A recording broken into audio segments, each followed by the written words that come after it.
Fights, chases, more fights, more chases, and then even more fights and even more chases. Yep, that pretty much explains the action or spy movie that was just released on Netflix.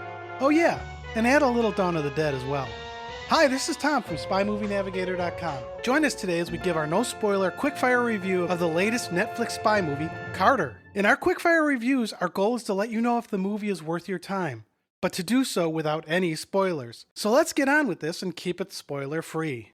Now this movie, Carter, is a Korean movie, and it started streaming on Netflix on August 5th, 2022. This is a movie we wish Netflix had released in theaters as well. There's a lot of action that a big screen would have enhanced. Now we want to start this by asking you a question.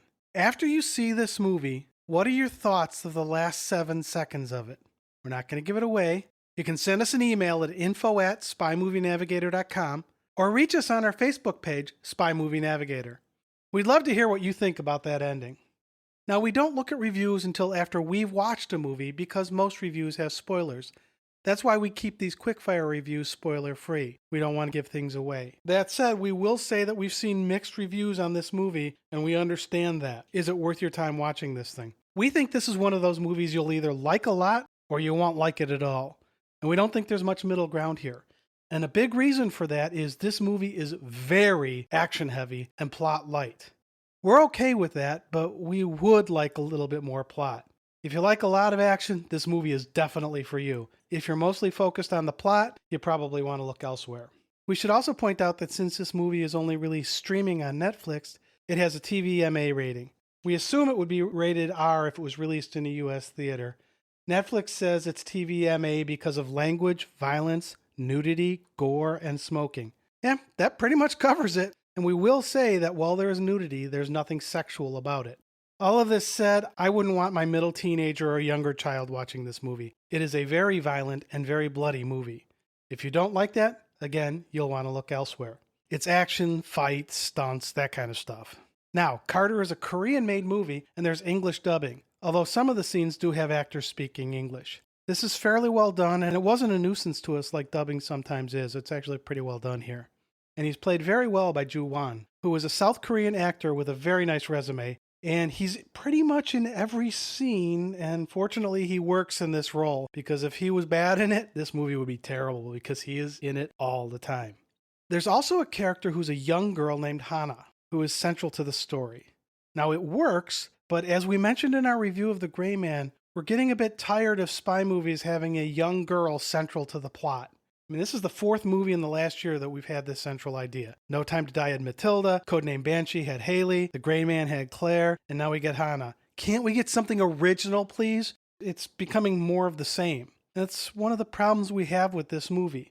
Although we like the action, there isn't a whole lot that's original.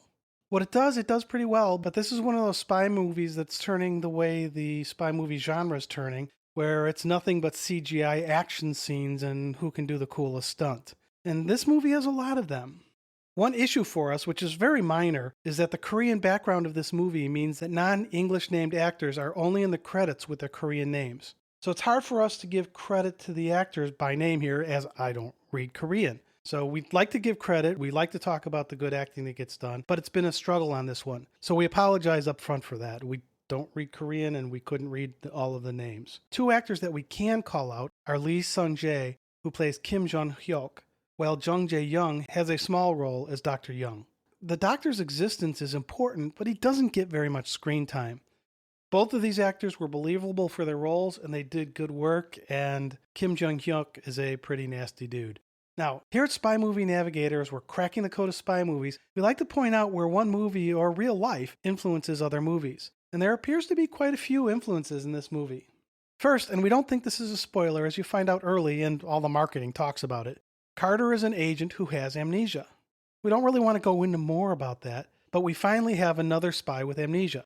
And it's handled very differently than in the Bourne series, but amnesia is a big part of this movie. And unlike Jason Bourne, Carter doesn't seem surprised when he can fight as he does, and it may be because how he learns who he is. And we liked how he found out. It was a really nice touch, but if we remember in Bourne, he fights the police officers and he's like, how did I do that? He doesn't have any idea where that came from. Carter seems to understand where that came from here. There's another pretty obvious callback to the movie The Bourne Supremacy. We don't want to give it away, but if you've seen The Bourne Supremacy, you'll probably pick up what we're referring to here. And this is the fun of doing a no spoiler review, is we can kind of guide you a little bit and have it in the back of your mind, and when you're seeing it on the screen, you go, oh, that's what Tom was talking about. Another item that we're starting to see a lot of lately is a movie starting with a drone coming down from an overhead shot and then zooming in to get us involved. And we've talked about that in other podcast episodes. We can think of No Time to Die and Cliff Walkers as two examples of that.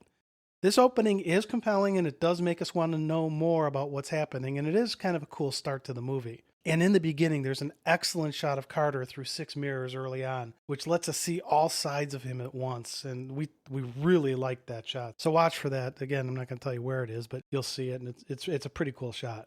Now, another thing that seems to be a callback is Carter needs to be equipped for his mission and all the action that is going to occur. And he receives that in a backpack.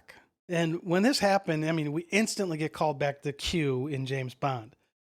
How do these guys always have everything they need in advance? I mean, it's just amazing that, here, you're going to need this. Well, how do you know that? And they somehow do. And speaking of necessities, once again, the communication capabilities are unbelievable. And we're not sure that's a compliment, because the ability to communicate through all that happens in this movie is necessary. The movie won't work without it, but it seems very far-fetched at times. And as we mentioned, we see this more and more in spy movies where they have an earpiece in or whatever, they can communicate across everybody. It's just kind of amazing. Now, another callback, and I'm going to give a little bit away, but not much, is there's a main subplot in this movie that has to deal with a virus and how to deal with it. And that's all I'm going to say about what happens in the movie around this. But we've seen viruses in Mission Impossible 2 and in No Time to Die. And given the coronavirus that we're all living through, this seems very, very timely. Although it did make us laugh when the medical personnel work on a person who's been infected and they aren't wearing any protective clothing, not even latex gloves. Usually in a spy movie, when there's a virus, people are told, be very careful with dealing with it. Not here. Not even close. It's just open season. Okay, so let's talk about all the action. I've said that's the main part of this movie. It's action scene after action scene after action scene, and then there might be a scene where they try to tell you the story. Then there's more action, more action, more action. Then there's another scene where they tell you the story. But what is the last spy movie that you've seen, other than All the Old Knives, which we did a podcast episode on, that didn't have a foot chase, a car chase, a truck chase, a motorcycle chase, trains, explosions, airplanes, parachuters, and helicopters? I mean, all of them. It's been a while for us too. All of these spy movies tend to have all of those things in it. Now, this movie doesn't have any boat chases, but the rest of the bases are covered here. And again, it does them pretty well. So it's not necessarily a negative if you're really into this action stuff. They've got all that stuff going on in Carter. That said, the last big chase and fight is, in our opinion, about 2 minutes too long. It was 8 minutes and 30 seconds, and we get it. It's a great scene. There's some pretty cool stunts. It has some undertones of the ending of Mission Impossible, but unfortunately, it's way too repetitive. We actually felt bored with what should be the climax of the movie. And it's not good when you look at your watch during an action sequence that you initially started out liking, especially at the climax of the movie. And I did that. It was cool at the beginning of the scene, but it just became too repetitive. Now, there was also a very cool stunt with the helicopters that reminded us of the first Top Gun movie, and I don't think I want to say any more about what it is. You'll see it when it happens.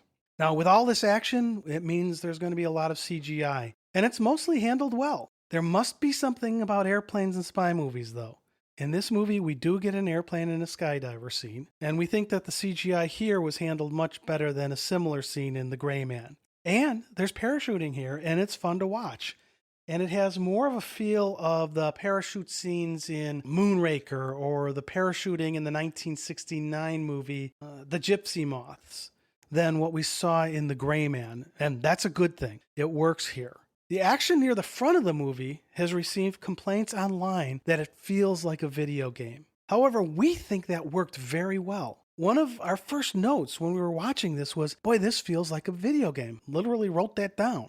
And that feeling doesn't stay for the whole movie, but is definitely there in the first part of the movie. And we liked it because we thought it was a different way to shoot a movie. We thought it added a freshness to it. I mean, remember, this is an action movie. They're all starting to look the same. So it was nice to see a little bit of different feel here. Let us know what you think about it. Again, info@spymovienavigator.com. Send us an email and let us know what you thought of the beginning and if you felt it looked like a video game and what you thought of that. Now, I've said a couple times the action is fairly well done. However, they break one of my rules and they do the shaky camera thing during action scenes. We know this is supposed to be cool right now, but I hate it. We've seen it a lot lately, and as we've said in other podcast episodes like the one we did on the 355, for us, it detracts. It doesn't add to the scene. We know others disagree, but we'll bring it up every time we see it. We'll call it out and say how much we hate it.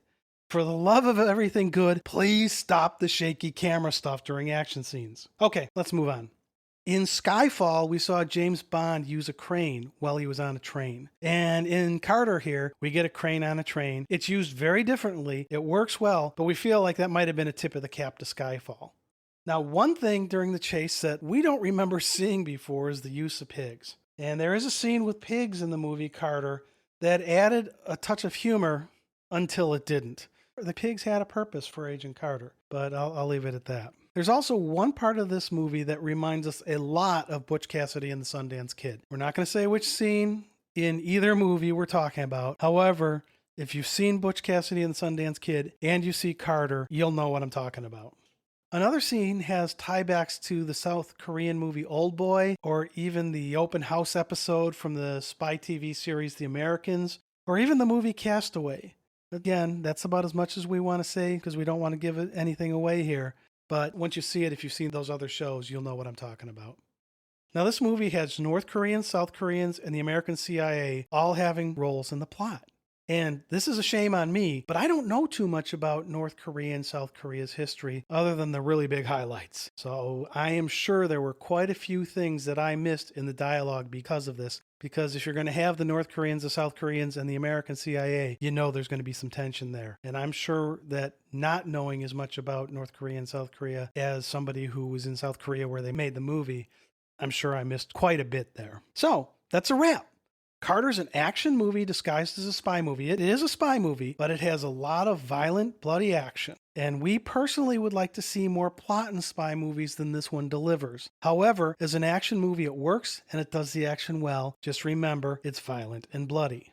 So don't forget to let us know what you think about the ending 7 seconds of the movie. Email us at info@spymovienavigator.com or reach us on our Facebook page, Spy Movie Navigator. We're very interested in your thoughts here. This has been Tom from SpyMovieNavigator.com. Thank you for joining us for our no-spoiler look at the Netflix movie Carter. Please subscribe to our podcast on your favorite podcast app and on our YouTube channel. Both are called Cracking the Code of Spy Movies. Follow us on Twitter, Instagram, and Facebook too. And tell a friend about our show. Thanks for listening. We appreciate it.